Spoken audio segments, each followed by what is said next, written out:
Hi, good morning everyone. Oi, olá, bom dia a todos.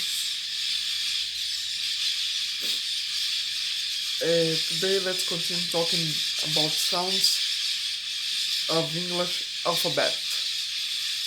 Hoje vamos continuar a falar sobre os sons do alfabeto inglês.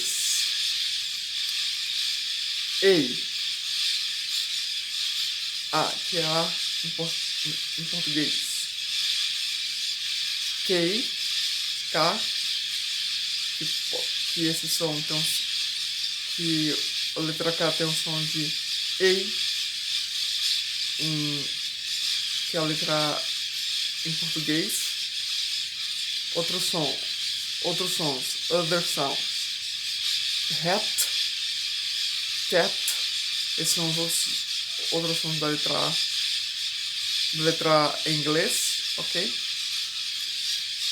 Hat, cat, porque não é só o som de E que ele tem, ok? Ele pode ter como hat, cat, ou seja, o som de E aberto, ok? Hat, chapéu, cat, gato. E também what, que agora tem um som de O, com O aberto, o nosso O acentuado, assim como em hat, cat, que é o som do E aberto, que tem som agudo, ok?